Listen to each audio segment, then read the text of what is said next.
acquits 8 Chicago White Sox accused in Black Sox scandal. Next day, they are banned from organized baseball for life. In 1936, American athlete Jesse Owens wins a 200-meter in world record time, 20.7 seconds, and obtains his third gold medal of the Berlin Olympics. In 1982, Oakland outfielder Rickey Henderson steals his 100th MLB base of the season in a 6-5 win versus Seattle. He is the first to steal 100 twice in the modern era. In 1989, Cincinnati Reds set an MLB record for most hits in a first inning with 16 and 14 runs in an 18-1 rout of the Houston Astros. I just wish they'd do that now. And in 1992, the original U.S. Dream Team wins the basketball gold at the Barcelona Olympics 117-85 over Croatia. The Dream Team featured superstars Michael Jordan, Magic Johnson, Larry Bird, Scottie Pippen, Charles Barkley, and Patrick Ewing. That's This Week in Sports History. I'm JP. Pensacola's own NFL Hall of Famer Emmitt Smith has some tips for us during this time. This fight is up to all of us to try to help bend that curve. It's going to take teamwork. It's going to take us to stay committed, stay focused, and stay dedicated to the mission at hand, and that is to keep everyone safe. So be encouraging. Find some support. Find someone to talk to every day to encourage them to keep on continuing in this fight. And we will beat this pandemic. JP here. Everyone here at ESPN Pensacola wants to send a shout out to our first responders and healthcare workers at this time. We know it's tough, but we appreciate the work you put day in and day out. We also want to thank our essential workers out there for helping all of us continue to live our lives as normal as possible in this time. For our community, keep rocking it. We are going to get through this. Remember, we were named the #1 strong town in America. That wasn't by accident. We have seen so many people step up and do their part, and we thank all those people for their efforts. We will be stronger for this, and together, we will beat COVID-19. I'm little teapot, short and stout. Here is my handle and here is my spout. No, Dad, like this. When I get all steamed up, then I shout, tip me over and pour me out. This is WWE superstar Roman Reigns. It only takes a moment to make a moment. Take time to be a dad today. Visit fatherhood.gov, brought to you by the U.S. Department of Health and Human Services and the Ad Council. This is ESPN Pensacola 1330 AM and 99.1 FM, the only local station that talks sports 24 hours a day, 7 days a week. From Gullick and Wingo to the Sports Drive with Chad Brillante. Plus talk football with Coach K at noon, Sports Call every Saturday. If you'd like to partner with us as an advertiser or a promotional partner, just give us a call at 262-6000. You're listening to ESPN Pensacola 1330 AM, 99.1 FM. All sports, all the time. WEBY, Milton, Pensacola. The following has been produced by Talk Football LLC. Former Florida Gators quarterback, NFL quarterback, and NFL head coach. Coach K. Stevenson has a resume second to none, and now he's sharing his insider information with you. Talk Football with Coach K starts right now on ESPN Pensacola.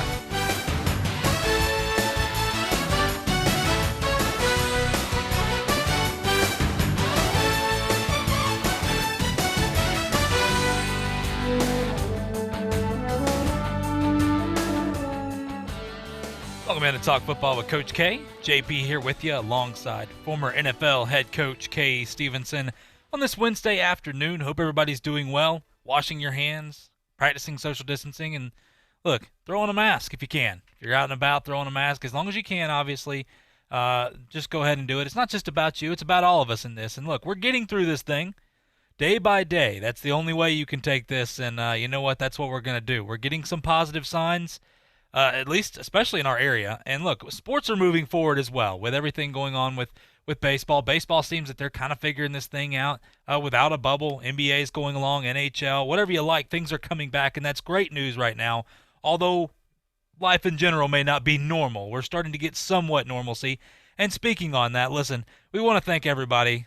We start off the show this way. We want to thank all the people that are involved in this, but want to thank our first responders and healthcare workers with what's going on right now. I won't say at this time. I think we should always do that regardless. These folks are out there on the front lines each and every day, putting themselves out there in harm's way to protect us. And you know what? They enjoy doing it. They love being able to protect people. They love making people better. And we're blessed. With everything going on in our country right now, I want to make this very clear. We are blessed to live in an area where we have so many great police officers, firefighters, EMT personnel, whatever it is, the first responders. we thank all you guys, nurses, doctors, everybody. We have such a great healthcare system around here. We're not perfect. Nobody's perfect in this. Understand that. These people are out there busting their tail day in and day out, and to hear the support that they get from the community, the listeners out there, we appreciate it, guys. We thank them so much for what they do. And while we're thanking people, can't forget about our grocery store employees out there, our truck drivers, all the essential workers. Had to run in and grab some eggs yesterday, and it was funny. Walked in with I forgot my mask when I was walking in, and the guy said, "Hey, you need to have a mask." I was like, "I'm so sorry." He goes, "Here you go." Pulled one. They had an extra mask. That was awesome. Even though my lazy tail could have just walked back to the truck, they had one waiting on me. And then, look, understand they don't want to go through these things any more than you do. But these protocols are in place to protect all of us. So you know what? Just take a little extra time. Follow a couple arrows down some aisles if you have to. It's going to be okay. If that's the biggest problem we got, then we're doing all right in this time. But look, we have a ton to get to today. Obviously, we're going to have a special guest join us. I'll talk about that in a minute. But first things first, Coach, how are you doing today, my friend? Doing well, JP. Good to be with you. And as always, good to hear the thanks that go out to those people that have helped us so much.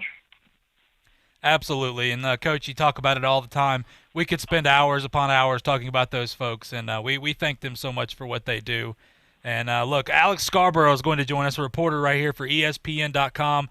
He covers all the college football. He's covered Alabama. You've heard him on the Feinbaum Show as well as many other shows, including our own here. So he's going to join us here at 12:15. Going to be great to hear from him. And, boy, oh, boy, is college football heating up. So you know what? It's going to be great to see. Look, he's on the inside. He gets a little bit of insight, so we'll get that as he comes up at 12:15. But until then, we'll get to some of our biggest stories, obviously. The Big Ten announcing they'll play a 10-game conference-only schedule that begins Labor Day weekend and includes ample flexibility, as the league announced this morning. Each team has 2 open weeks. The schedule has 4 weeks built in to reschedule games, including a league-wide open week on November 28th. The model allows for opening games on the weekend of September 3rd through the 5th to be moved to September 12th, 19th, or 26th through strategic sequencing. Obviously, the regular season is set to wrap up November 21st, but you also have that open date there on the 28th if you have to. The obviously championship game is set December 5th with the ability to move back as late as December 19th. Once again, here we go. We're talking about flexibility, and that's what they're getting. So I'm a little actually surprised that they're starting as early as they are. But you know what? That means that's good news for us, and I think it comes down to this. They have more flexibility to go throughout the season. Understand, these people are preparing. You have to prepare for the worst and hope for the best in this. So they're preparing to have some open dates here. So we'll see what happens. If you're interested, I know we have Jeremy out downstairs that loves his Ohio State Buckeyes. Michigan-Ohio State is set to be October 24th. So that's one of the big-time games there in the Big Ten. Coach, I actually like this setup for the Big Ten. I like it for a couple reasons. One, because, with the SEC, and we've seen the Big 12 and some of these other schools, not the Pac-12, talking about starting it later in September, or the ACC as well. Look, that's a long time for these kids to be sitting around. And, with some of these schools coming back to campus, obviously, that could be some problems. We'll see what happens. But for the Big Ten, look, starting a little earlier, getting things rolling, we're going to see firsthand, how this is going to go. I really like this, though. It gives them a lot of flexibility. I don't say that about the Big Ten a whole lot, but I think they got this one right, Coach. What say you? Great to prepare this schedule with the flexibility built in. Go ahead and get started. And if you've got a couple of there early on, they can opt to delay it a week or two if they want to. But I could agree more for many reasons, not just the flexibility, but you noted they're going to keep these kids sitting on ice for 2 months. No way. There's too there are too many deadly options, if you will, in that schedule. I like what they've done. In fact, I can't believe that other people haven't done something similar. But anyway, the interesting thing about it is they're gonna catch some heat from people, and I really don't agree with it, but they're gonna catch some heat because that Michigan-Ohio State game has been moved up. That's usually a very traditional year-end type of occurrence, and people build for it all year long. And to have it that early in the year, the loser is really on a downer there. If you got that game, the last game of the season, you can always look for a big win there, which could cap off your season. But anyway, no, I think they've done a very good job. I couldn't agree with you more. Well, Coach, to insert a Harbaugh joke, and you know what, Harbaugh, I'm not going to get into that, but a lot of people said, hey, I'm sure he's happy with it because therefore he doesn't have to end it with Ohio State right there. And you know what, have to live with that. At least he's got a couple games afterwards, which I know they do play Wisconsin, which is obviously going to be a tough game. Play Maryland and then finish this season against Northwestern. There you go. So we'll see what happens. Harbaugh, boy, he's had a tough slate. But nonetheless, Coach, we talk about the Pac-12 and what's going on over there with obviously that movement that they're trying to implement. We'll see what happens. Some of the things I understand, but 50-50 revenue split, I'm not going to get into that. That's just not going to happen. The Big Ten football players released a statement through the College Athlete Unity Organization. Now, this is a little bit different. It's the same type of idea here, although the Big Ten Unity proposal is not really after money right now. Now, I'm saying right now because this can all change. They're more worried. Their whole thing in this is they're talking about the COVID-19 protocols. Now, here's the thing. They're actually reaching out and saying, while we appreciate the Big Ten's recently announced plan for the upcoming season, we believe that the conference proposal falls short in certain areas, given that the players are the primary stakeholders in the business of college sports. We believe any course of action moving forward needs to include player input. We are deeply disappointed with the lack of leadership demonstrated by the NCAA with respect to player safety during the COVID-19 pandemic. We believe that the NCAA on its own and through collaboration with conference devised a comprehensive plan to ensure the safety and well-being of players leading up to and during the upcoming fall season. Coach, this goes back to what we've talked about the NCAA overall and Mark Emmert. There's been just about no leadership. I mean, they've kind of just deferred everything and say, and then wait to the last minute. And now we're starting to hear from Mark Emmert say, if things don't get better, we can't play college football. And by the way, just to let people know, the NCAA was supposed to announce today whether they were going to do the fall championships. They actually deferred that to no later than August 21st. So yesterday they said we're going to make our decision today. Today they came out and said we're going to make it later on, no later than August 21st. That's what that is. So, Coach, I agree with the lack of leadership here by the NCAA and the protocols because they've kind of just stayed back. But look, I'm not upset with this movement because these guys, this is what they said. They didn't say the money and that will probably come later on. We'll see. But right now, these guys are talking about the COVID-19 protocols, and they want the NCAA to stand up and make their own protocols. So what say you on this, Coach?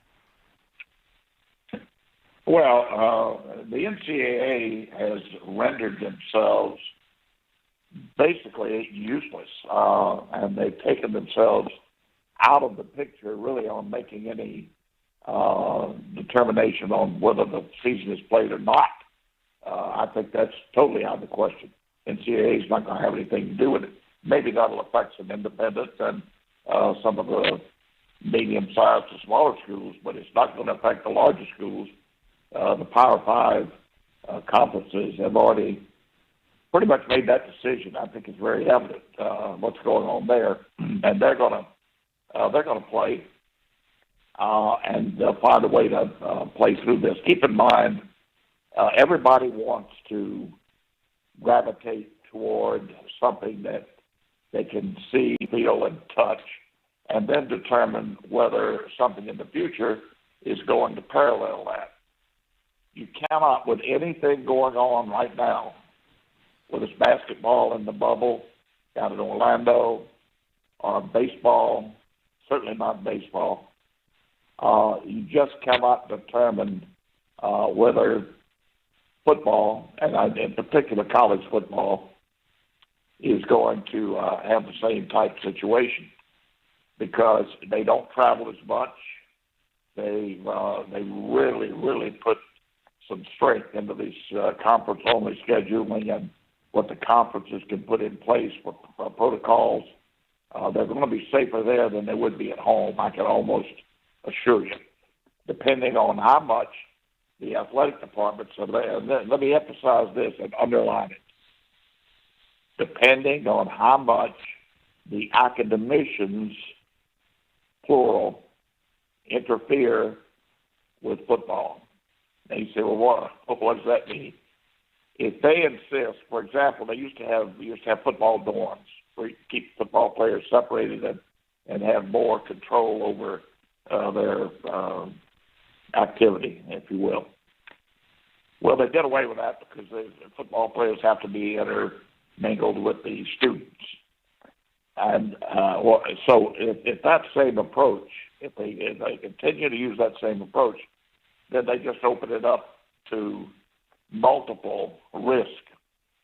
If they can keep them separated to a great extent, their own living facilities, dining facilities, maybe even have some very special classes, maybe even virtual classes, I'm not sure. But they're going to have to separate football players from the other 30,000, 20,000, 40,000 students, whatever it is, that come on campus. You just have no control over that. They cannot be socially active with fraternities and parties and things like that. It's going to be a great temptation.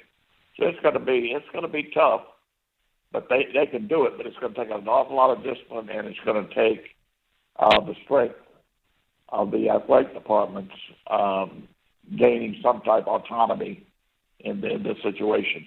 Now, believe me, that's going to be the big bottom line on colleges being able to keep their people healthy during the season. Absolutely. That's going to be the challenge here. Is once again you're seeing things break out like Rutgers, and they're able to trace these things back to parties and bars and things like. And that this is going to come down. We've said this before. I know we got to go to break, but this is going to come down a lot on the players as well. Of okay, how serious? Because understandably, all it takes is one person to spread this virus throughout an entire team. So. You know, if you're on board, we saw Kevin Sumlin over there in Arizona, and they had a player that didn't follow protocols. They suspended him. I mean, he's losing. He has the potential to lose his scholarship, and that's, you know what? That's the understanding. Look, if you're going to do this, this is what you're going to have to do. It's no different than when you go to work and things like that. So you got to follow rules. Understandably, we'll see what happens. It's going to be tough enough in the college realm, but we got to go to a break. When we come back, Alex Scarborough from ESPN.com will join us right here on Talk Football with Coach K. He's going to talk about it, well, a lot of what we've been talking about as well, and give us some of the college insight, what's going on around the country right now. Is goodness gracious, he is probably one pretty busy man. Alex Scarborough coming back right here on Talk Football with Coach K on ESPN Pensacola. I'm attorney Stephen Luongo with Levin, Papantonio, Thomas, Mitchell, Rafferty, and Proctor in Pensacola, Florida. Distracted driving is a dangerous epidemic on America's roadways. In 2016 alone, over 3,000 people were killed in motor vehicle crashes involving distracted drivers. This according to the National Highway Traffic Safety Administration. For more information, please visit us today online at levinlaw.com.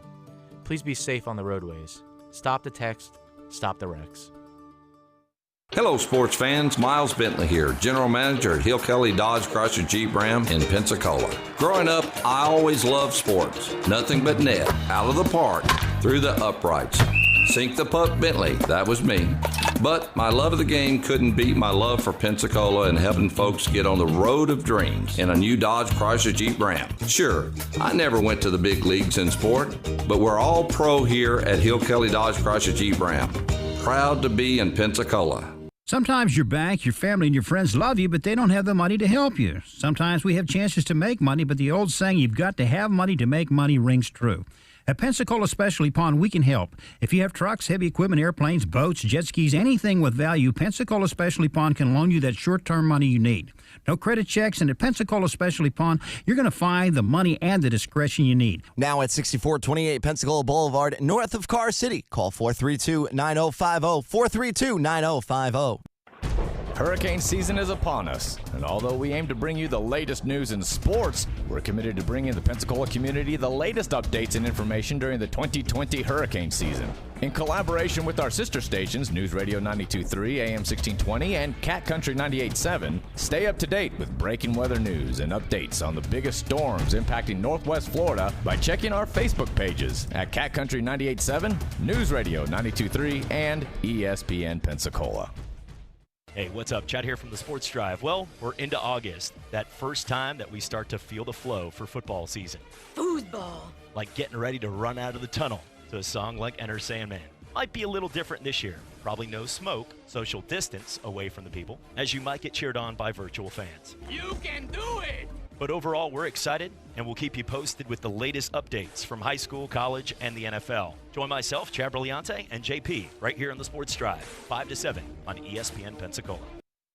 This Thursday at 5:30, tune into the Sports Drive with me, Chad Brillante, when we tee it up with PGA and head pro at Osceola Golf Course, Adrian Stills, for his inside scoop on local golf events and some entertaining stories around the links. Adrian has represented Pensacola at the highest levels of the PGA Tour and is proud to call Pensacola his home. And now he's giving you the inside scoop Thursday at 5:30, right here on the Sports Drive on ESPN Pensacola, 1330 AM, 99.1 FM.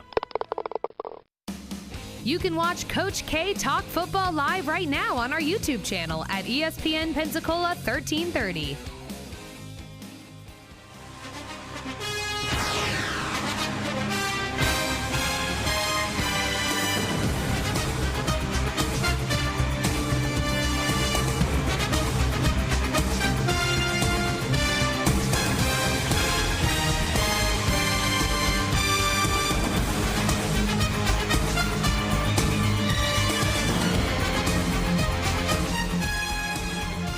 Welcome back to Talk Football with Coach K. JP here with you alongside former NFL head coach Kay Stevenson. This Wednesday afternoon, got a little rain shower moving through the area right here, so if you're driving around, well, slow down just a little bit. Look, I know this is probably one of the busiest guys at college football when it comes to reporters. Obviously, he has his work cut out for him, as this is just the beginning right now. And usually we're talking about how is this team going to look? How, what about the quarterback situation? And we haven't talked a ton about that. We've been talking about how are they going to be able to get on the field with everything going on with COVID-19, all the protocols, all the we've seen some teams break out. We have some teams that have no positive tests and all this. Look, Alex Scarborough joins us here. We are so delighted to have him join us, a reporter covering college sports. I say college sports overall for ESPN.com. You've heard him on the Feinbaum Show, as well as obviously many others, including this one right here.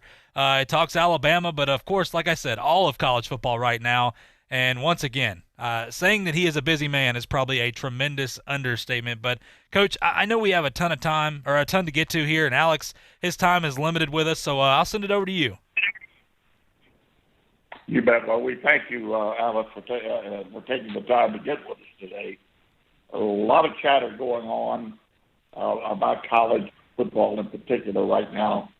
We were just talking about the Big Ten's scheduling for the year, and I really like it. I mean, I'm impressed with the flexibility that they put into it, and go ahead and start early. Gives them that many more weeks to work with if they have to. But at any rate, what are you hearing overall college football, and then in particular the Southeastern Conference?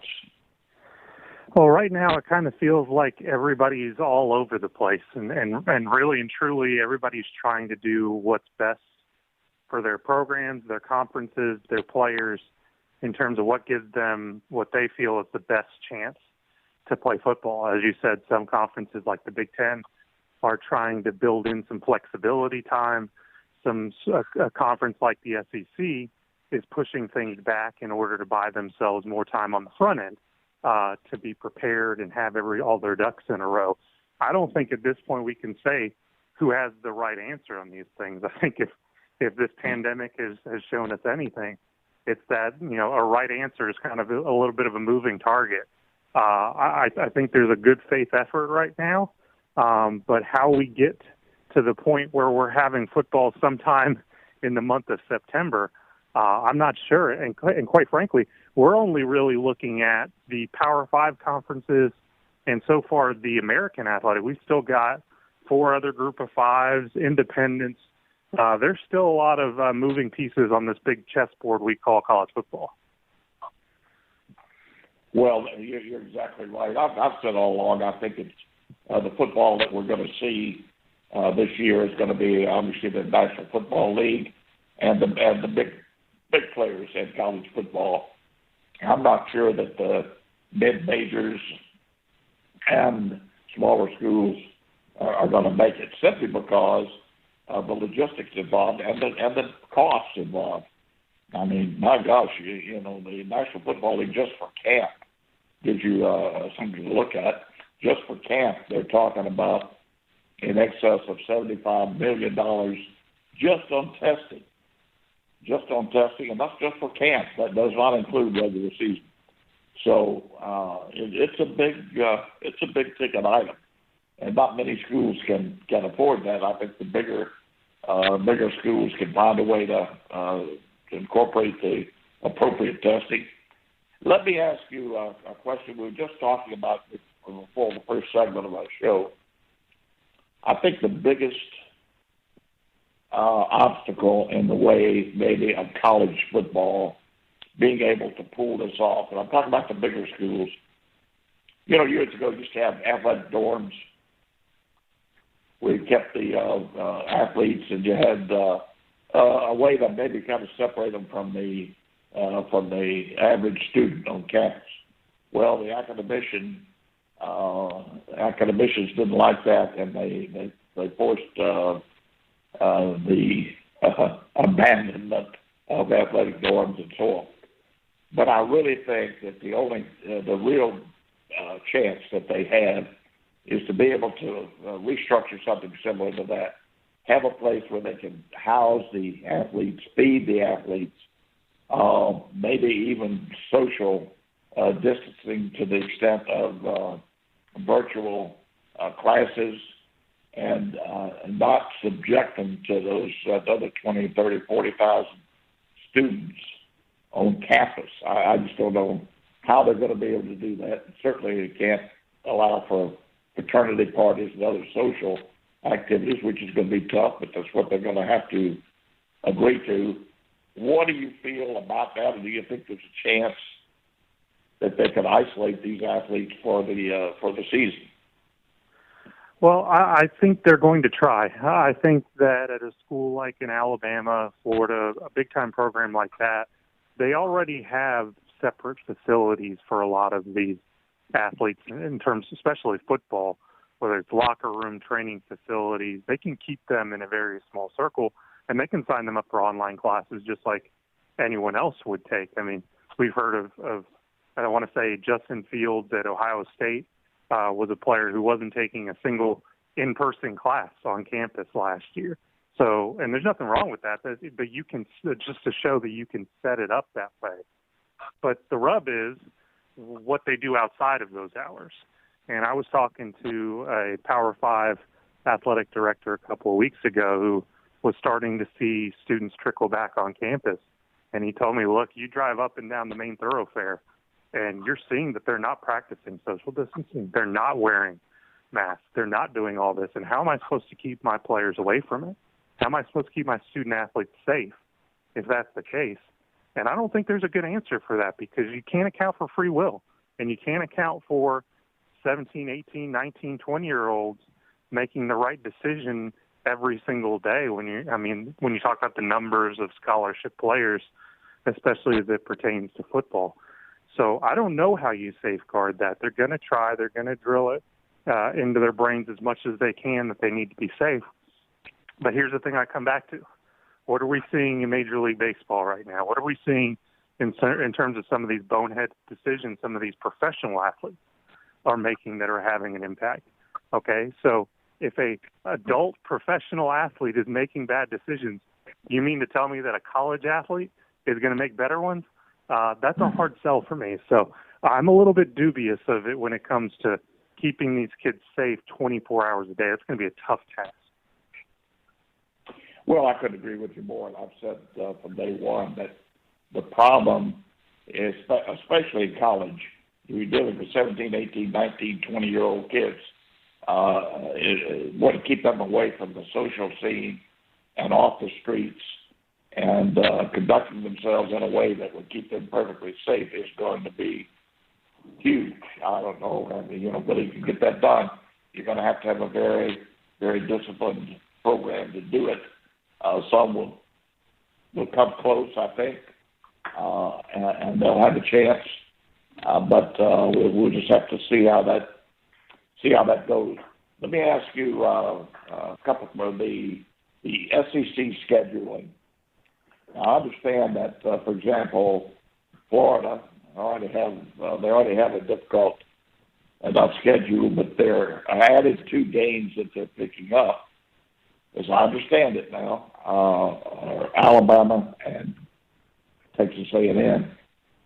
That's huge. I don't know where they're playing them, but those 2 added games are going to change what the Eastern Division of the SEC would probably look like absent those added 2 games.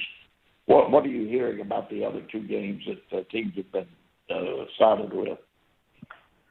That seems to be the consensus, that the way to pick those 2 games is to choose the next 2 that would be on your rotation from the opposing division. And you're right, that would stack up not very favorably for some schools, and you're going to get some coaches who, rightfully so, are going to be crying foul on it. But here's the question: that okay, if you don't want to do it that way, how do you do it? I mean, there might not be an equitable way to spread a 10-game conference schedule over the course of one season. Somebody's going to have to take the short end of the stick, and I just don't know how you're going to get that done. I think a lot of this is going to fall on the leadership of Commissioner Sankey and everyone in the conference office in terms of making these coaches, administrators sort of understand that if we're going to pull off a season, it's going to require some sacrifice. It's going to require financial sacrifice. It's going to require biting your tongue a little bit and trying to make things happen in order to get to that finish line of actually playing football. So if you're Florida, if you're one of those schools that you look at your 2 opponents that are coming in and saying, how am I going to deal with this? Maybe that's tough, but what's tougher is not playing football, period. So it remains to be seen whether that's in fact going to be the case. But like I said, I think if you came up with any formula for it, there would be somebody who would be left out in the cold. We'll just have to see who it is. Couldn't agree with you more. And it's the way it's got to happen. It's the same with the athletes and how they handle the separation and keeping them in line during the season. Let me get a little more specific here, if you will. Gosh, I've got a million questions. We can go on for 2 or 3 hours, but we've agreed on not to keep you all that long. But Alabama, the quarterback room at Alabama, a lot of conversation about that. I think I personally think they're in extremely good shape. What are you hearing about the quarterback situation at Alabama? Only positive things, and the word that keeps coming up is competition. Mac Jones, what he did at the end of last season, really solidified his place in terms of being the front runner for the job. The way he played against Auburn, the way he played against Michigan, his control of the offense, and the way he really settled in to the starting job, when that was the big question, was could he provide consistency? Would he not wilt under pressure? Would he do all the right things in terms of running the offense? And it was, from my vantage point, a resounding yes. I mean, there were a couple of plays in that Auburn game that I know he wishes he could have back, but all in all, he played spectacularly. And I know from this offseason, he's been driven to get out there and work really hard. And the other side of that is he's got a young guy in Bryce Young who's a dynamic football player, who his coach at Mater Dei, who's coached some of the best quarterbacks to come through college football. I mean, you talk about all the quarterbacks go through USC, Matt Leinart, those folks. He said Bryce Young's as good or better than anyone he's ever coached. And that says a lot. He's just an athlete who can throw the football and really get the job done. I think losing the spring really hurts him in terms of trying to overtake Mac in a hurry. But I don't think it puts him out of the race completely. I think the sentiment I get right now is that Mac's the clear front runner. I would expect him, to start if I had to say it so today. But I think he'd have Bryce nipping on his heels, if not early in the season, definitely throughout. It could be very much a Tua Jalen Hurts situation where you got a young quarterback practicing and playing in the wings and really behind closed doors pushing him, and maybe eventually overtaking him. That's not to say Matt can't hold on to the job throughout. He can. But that's the overall sense I get is they've got two quarterbacks they really like. It's just a matter of what sort of combination we're going to end up seeing. I couldn't agree with you more. I really like Jones. I think interesting two quarterbacks in the league, Trask in Florida and Jones, and I like them both very much.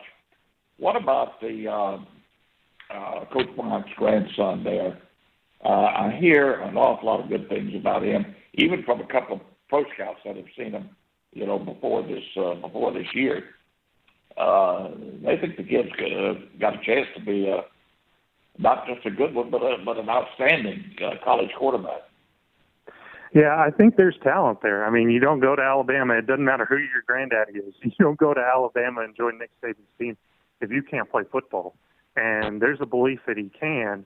I just think that he's just a cut below Mac and Bryce at this point, and that could obviously change. I don't rule anything out. I keep going back to a few years ago when I thought there was no way Blake Sims would be a starting quarterback at Alabama, and what did he do? He went out and set a school record for passing yards in a single season. So anything can happen. But with that said, I just think he's a rung below and might be waiting his turn for a little while, if not end up looking around elsewhere. I don't want to read into what his thoughts might be, but I think it's a clear two-man race at this point, and whether he can overtake him, I'm not sure. But that's a way of life at Alabama. You've seen a lot of talented quarterbacks wait and not necessarily get their turn, whether it's a Blake Barnett, an Alec Morris, a Philip Eli. I mean, there's a bunch who have been talented and just haven't had things work out, and I just get the sense that might be the case. But again, I go back to Blake Sims, and I say never on this kid. Yeah, you're right. Let me put you on the spot here real quick, and I'll let you go, Alex. If you had to pick a dark horse in the SEC and the ACC,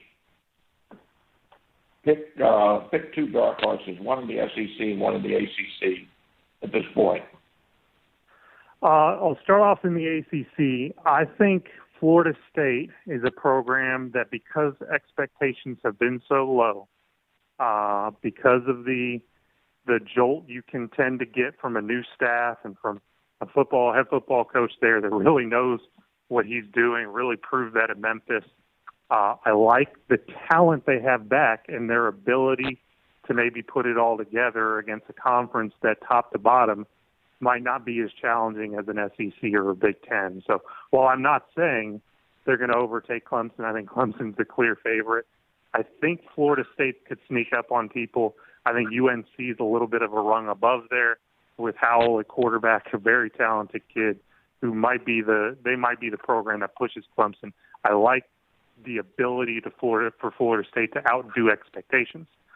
In the SEC, I think Florida is a program to watch that I think people aren't paying enough attention to, and I understand why. I understand the draw of Alabama, LSU in the West. I understand the infatuation with Georgia, bringing Newman in at quarterback, all the young talent they have, how close they've been to just getting over the hump.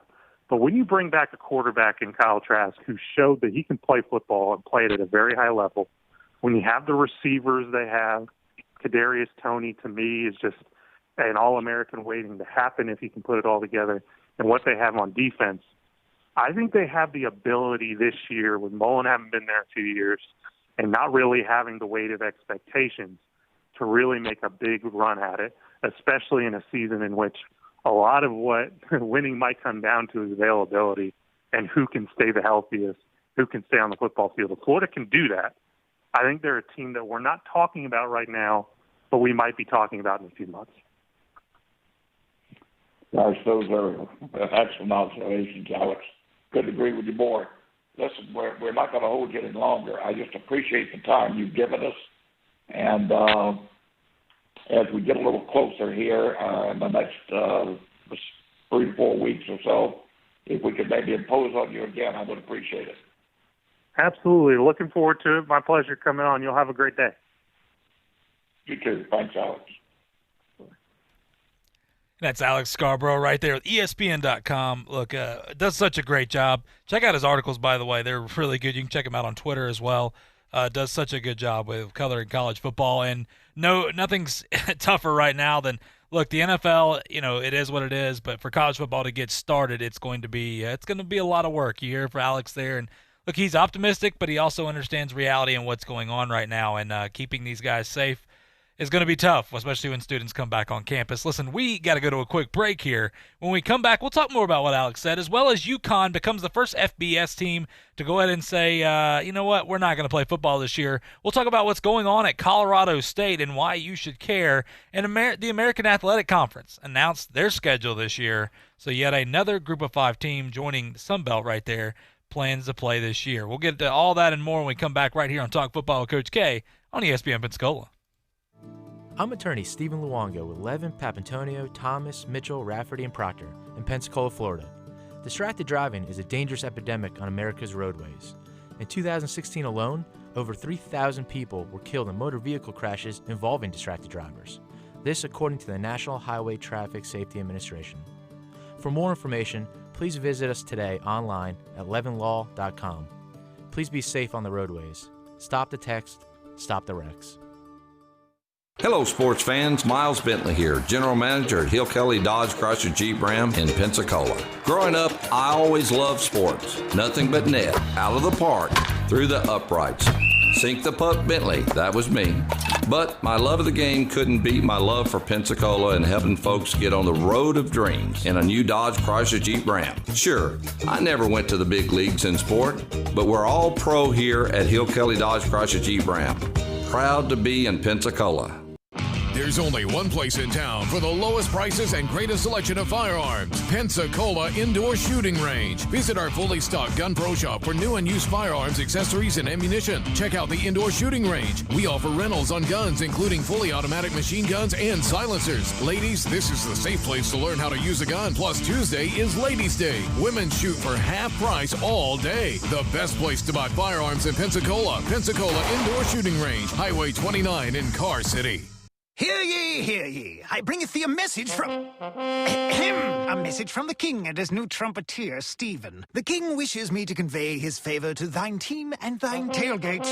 Not yet. He invites thee to let the Bud Light flow forth. And he also wishes me to tell thee that he toasts thee. Waiteth until the end, Stephen! With game day's favorite light lager and the slogan of his kingdom... Oh, dilly dilly. Enjoy responsibly. Bud Light Beer, AB, St. Louis, Missouri. Hey, this is Chad Brillante from the Afternoon Sports Drive, and you're listening to Talk Football with Coach K on ESPN Pensacola, 1330 AM, 99.1 FM.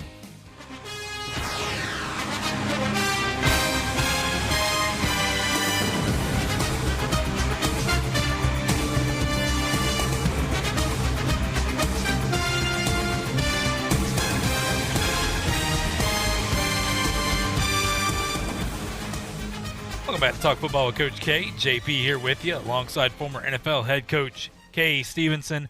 This Wednesday afternoon, appreciate you guys joining us. Thank you out to Alex Scarborough as well from ESPN.com, joining us as well, covering college football. Look, you can check him out on Twitter as well. The guy is just as busy as you can imagine right now, trying to cover just about everything. Coach, going to get back into some more college football. Obviously, the first FBS team to cancel their football season due to coronavirus is obviously the reason for some of this. I'm a little skeptical with this, but University of Connecticut, UConn, they obviously had left the American Athletic Conference last month, and now they are an independent. They do owe the American a little bit of money, obviously a few $1 million there. But, of course, they said after receiving guidance from state and public health officials and consulting with football student-athletes, we've decided that we will not compete on the gridiron this season. UConn Athletic Director David Benedict said in a news release, the safety challenges created by COVID-19 place our student-athletes at an unacceptable level of risk. And, Coach, when you go on, I want to make this very clear, though, and I understand it. Look, any team that wants to do this, that's their thing. I know I'm hearing up in University of Idaho, they said 3/4 of their team doesn't really want to play. Okay. I mean, it is what it is, but understanding not playing can be devastating, but you know what? That's to them. Now, once again, little smaller schools. But in 2018, according to financial data, UConn generated about $79 million in revenue. of course, about 49% of that came from institutional support. They didn't make money. Last year they lost money as well. This is a team that was, I believe, 2-10 last year. Just not a good look. Nonetheless, it's a team that's been losing some money each and every year. Coach, when you look at this, COVID-19 obviously has a big deal to do with this, but at the same time, this is a program that has been rumored to be in the red for quite a few years now. I mean, it's not that big a surprise UConn obviously is canceling their season this year, but for teams that are canceling their season like this, I mean, isn't this could be really devastating to not only their football program but their university overall for the coming years, could it not? Yeah, I think it could for a number of reasons that we could take a lot of time to go into in detail. I won't do that, but I'm not surprised that Connecticut, and they're not the only ones. There are very few teams when you look at 106, 107, whatever number, maybe more than that, I'm guessing here, of college major, what would be considered major college football. Very few of them are in the black, are making money. The majority of them are losing money, which people don't understand. And now they're talking about college football making all this money, and we need to start paying the players, and blah, blah, blah. It's ridiculous. But anyway, back to Connecticut. I'm not surprised that they're shying away from football.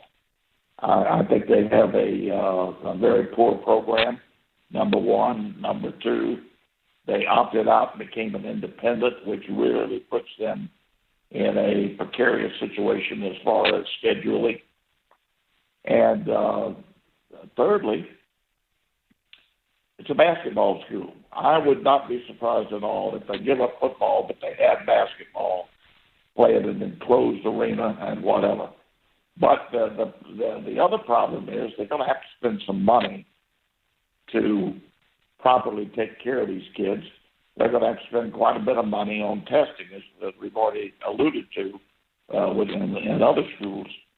Yeah, you got to almost be a big-time college football team to have testing to the extent that it would take to properly care for this number of people, JP. So I could see why they maybe decided that they couldn't do it financially. Now, it's going to cost some money in the long run as well, but I think what they're doing is just covering themselves for the short run.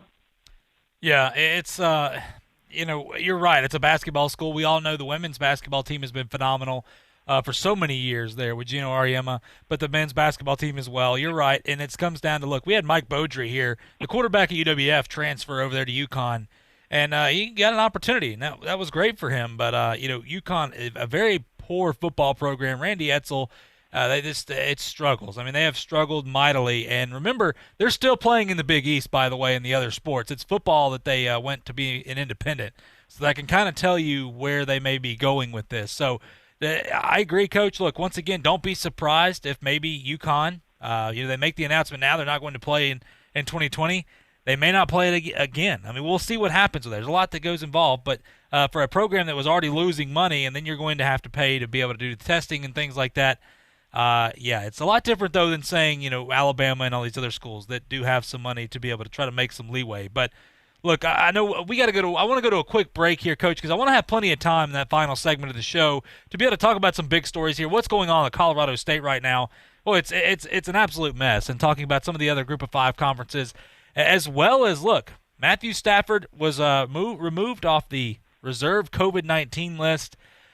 And, of course, him and his family are not too happy with that. We'll talk a little bit about that. And before we do that, though, LSU fans, if you're listening up, Jamar Chase, not that it surprised anybody, has come out and said he is playing. Don't worry about it. So, LSU fans, that's great news for the team you got coming back this year after winning a national championship. That's your first-round draft, or one of your first-round draft pick receivers right there, saying he's coming back to play. I know there was some speculation. People were wondering because we're seeing some obviously top-notch athletes that potential first-rounders dropping out. But Jamar Chase is coming back. And on that, Coach, real quick, I know, like I said, I want to go to break, and, of course, here I am bringing something else up. with some of these, the problem with some of these guys dropping out, they're saying a lot of these people that are potential first-round picks, they may think they're a little bit better than what they are, especially when they think they're going to get drafted. And the problem is if they opt out and they don't get drafted, boy, that could be a nightmare for these kids. Not just college football, but for these kids as well. Do you think that could be a problem coming up here?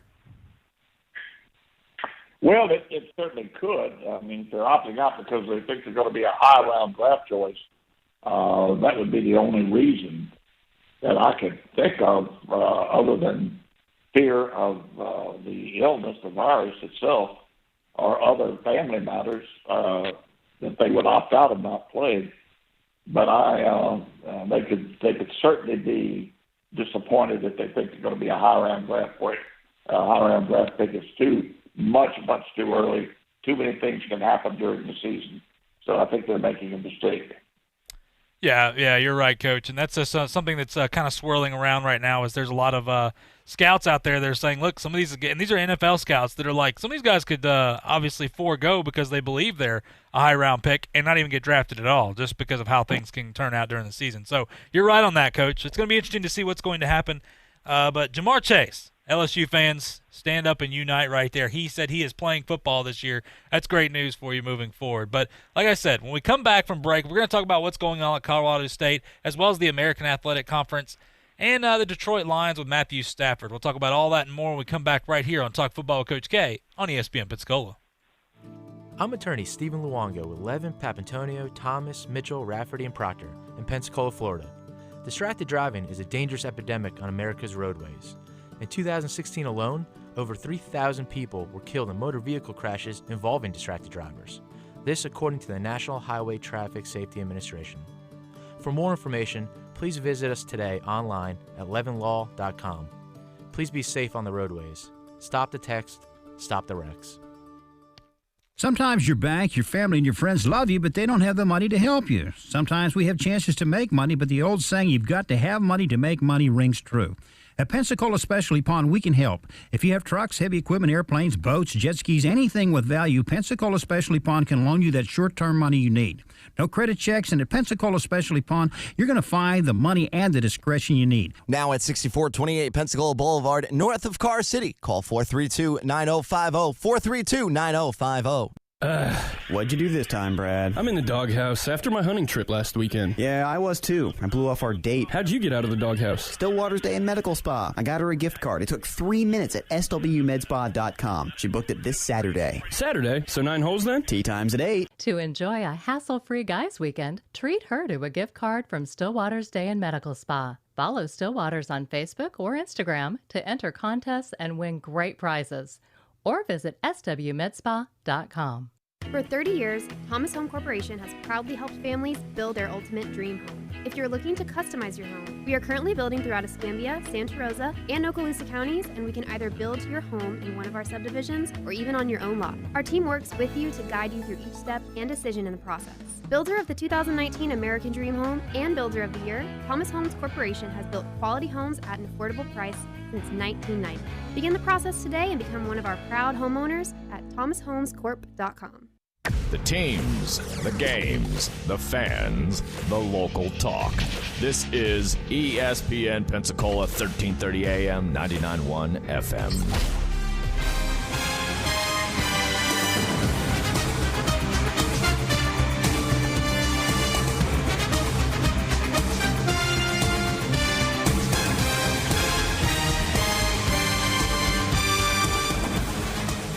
Welcome back to Talk Football with Coach K. JP here with you alongside former NFL head coach K. Stevenson on this Wednesday afternoon. Appreciate you guys joining us again. Thanks to Alex Scarborough from ESPN.com joining us as well early on in the show. Great to hear from him. Coach, I'm going to get back into this. Look, final segment of the show here. Multiple Colorado State football players, of course, came. There's ones that are saying that, look, there's been some negligence when it comes to COVID-19 protocols. There's been coaches and administrators that have said, look, you need to hide your symptoms. You need to hide your symptoms. And if you go in quarantine, that they can, obviously, they may punish you in a way of playing time and things like this. It's just a weird situation. It's like, so a lot of people are believing there's a cover-up going on. I'll make this clear, though, because once again, when you report things like this, I can only report what is given to me. I have no idea, so it's hard until I get all the details of this. But now multiple Colorado State football players are denying accusations of negligence going on. Some of saying, look, Owen Snively, a guy came out and said false. Our coach's main priority is our health. They've been more than amazing keeping us healthy and following COVID-19 guidelines. Toby McBride for Colorado State saying lots of misinformation. All coaches wear masks at all times. We fill out a symptom questionnaire daily before we are allowed in the facility. They even provide us with masks and wash them daily. The athletes and staffers that complained are the same ones not following the protocols in place. Another one, zero truth to these claims. Coach Adazio and staff have put forth tremendous effort to keep players as safe as possible on and off the field. There had been a calculated approach for safety at CSU and an open-door policy for any issues or suggestions. This report is an incredibly inaccurate statement here. Coach, when you go, even a mother, we know how moms can be protective here. So, look, we've seen a lot of parents that have been obviously a little negative on this, but she said, my son's a CSU football player. He said the complete opposite. He wasn't feeling great, was negative, and still had to sit out 10 days. He said when he rejoined practice, his coach did not hold it against him at all. Said they wear masks and have to report symptoms every single day. Coach, look, hearing some of this, I don't know one way or the other. Obviously, we'll probably try to find out. There'll be investigations going on and things like this. But this is my thing on this is if you're going to report something, it better be true, especially nowadays, and especially when you're talking about people saying that they're told to cover up symptoms. First off, I know you probably feel the same way, Coach, but anybody that is told to somebody else to cover up their symptoms should be fired immediately and never been able to be around anybody else when it comes to a job like this, being in charge of these young men. But with that being said, we're hearing a lot of blowback on this of these guys saying, wait a minute. The people that are complaining are the people that don't want to follow the protocol. So we've seen this before where a guy doesn't like his situation. He starts, saying something. A couple of the guys don't like their situation as well. I call them cancers. And then so all of a sudden now we've got a storm brewing here. And we know how easy it is on social media and to get guys, look, people come after anybody just because you don't believe the same way they do. Coach, I can't imagine this happening because of these coaches, because they know it would get out quickly. But I can't imagine this happening in Colorado State. But, Coach, what say you of this situation?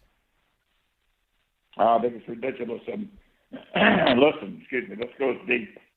It goes very deep. Anytime that you allow the inmates to start running the asylum, you've got major problems, and it's going to spread faster than this virus ever thought about spreading. When they got students now demanding 50% of the profit from the conference, and what they can do, what they can't do, what they have to do, coaches and athletic directors and taking salary cuts, and then every time you turn on a sports for national sports program, you're talking about what students now can demand, players can demand, and even Feinbaum talking about the days of coaches having complete control of players are over. And now they're standing up that, hey, if so-and-so can do it at Washington State, so can we at Colorado State, and so can we at Murray State or Florida State or Florida or anywhere. It's just it's contagious. And we've set the stage for this to happen now, and it's going to happen. It's going to be more prevalent. So I'm not sure what will finally become of it. But like you say, it would be bad if that were true. But it's also terrible if what we're hearing now has been the spreading of information that is not true to foster a different climate, if you will, of who's in control, who can say what they want to say. This is what I'm reading into it. Now, again, maybe a little too much to be reading in, but this is what I'm reading into it. Yeah, and with me saying that about the coaching staff or anybody that's telling these guys once again, this is what was being brought up of them telling them to cover up symptoms, how I just said that they should be fired and never be able to be around young men, coaching, whatever it is, again, being in charge of that, making decisions. The same thing goes for those people that if this is false, you should be kicked out, remove everything, and not be allowed to join another program. I mean, because once again, if we're going to hold coaches to these same standards, how is it that a guy that spreads a false lie, and even if he's a player or whatever, is not held to the same standards if a coach was to do something like this? If we're going to do this, we need to do it across the board. And that's where whoever these guys are, if this is false, and like I said, I have no idea. I'm going to wait. I'm reporting what is in front of me right now. That's all I can do at this point. But if this is false, a false statement that was brought up and these coaches are being ridiculed and being come after and things like this, then these players need to be removed as well. And they don't need to be allowed to play college football anymore because of what you've done, because of the damage that it does to this coaching staff, the damage that it does across college football as well. Because if you can report false lies like that, then who's to say somebody else, if they don't like their situation, they're not going to do the same thing as well when they know, hey, you know what, you can do it because if you get away with it, you get away with it. You might, I mean, hey, the worst is like they'll say, no, it's not true, and that's it. That's shameful to me, and I hope it doesn't come to that, but that seems like what it might be coming to. So it is what it is, and Coach, look, I know we got about a minute here. The American Athletic Conference approves the 8+4 schedule. This is very similar to the Sun Belt and what they're doing. Once again, I think this is great. This is going to be interesting. Now, the 8+4, they don't have to play 4 non-conference games, but they're allowed to. And obviously, they say league play will start September 19th. Not sure, if they'll be able to play some of these other games before that. I think they would have to. If you're talking about playing 12 games, you got to get started pretty quickly. But, Coach, we're seeing the group of 5 teams again. Outside of conference play, once again, this is going to be really tough. Do you think that they'll be able to pull off 4 non-conference games with everything going on right now? Well, we don't have a crystal ball, nor do we have. We should have prefaced our last segment there. Nor do we know all the facts about what's going on out there at Colorado State. But anyway, based on what we've heard, these are our opinions. I really don't have one other than to think that if they're 8-4. They're going to try to get in all 12 games every way that they can. Now, if to say they don't get in the 4, maybe they don't get in some of the 8 either. So my guess is they'll get them in. Yeah, that's a good point. And, they're probably not going to be competing for the playoff either. So, playing all those games is not necessarily a must outside of trying to get some revenue in there. But we'll see what happens. But, Coach, that sound means it's time for us to go as usual. I didn't even get to half the stories I want to do today. But you know what? We'll give it our best shot tomorrow, but it's been an absolute pleasure, Coach. You bet, and we'll look forward to it tomorrow, JP. Sounds good, Coach. Appreciate it, and appreciate our listeners out there. Look, like I said, we'll be back same time tomorrow talking some football with you right here on Talk Football with Coach K on ESPN Pensacola. Partner with us as an advertiser or a promotional partner, just give us a call at 262-6000. You're listening to ESPN Pensacola, 1330 AM, 99.1 FM. All sports, all the time. WEBY, Milton, Pensacola. Sports Center. I'm Christine Lisi. Here's what's happening. A revised football schedule released by the Big Ten today. It kicks off Labor Day weekend and has 4 weeks built in to reschedule games. Michigan and Ohio State play October 24th. First time in 78 years they won't play at the end of the regular season. Big Ten football players, like their Pac-12 counterparts, published a list of demands dealing with safety during the coronavirus pandemic. Among the demands published on the Players Tribune, third-party administering COVID-19 testing and enforcing health and safety standards. 2020 marking the year players finally push back on coaches, notes Keyshawn Johnson of Keyshawn, J. Will, and Zubin. We can't trust you because all you want to do is try to win football games. Unless you have a DR, an MD, a PhD in front of your name, or you in some major science building, don't tell me anything about COVID. Keyshawn with Jason Fitz and Bart Scott. NHL qualifying round Game 3, the Islanders one victory away from the sweep, but they trail the Panthers 3-1, 17 minutes left in regulation.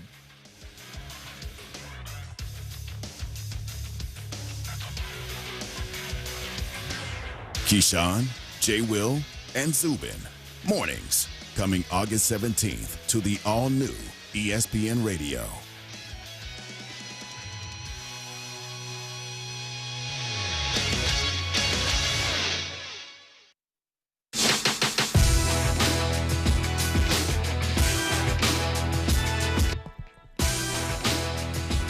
It's First Take, your take on ESPN Radio, the ESPN app.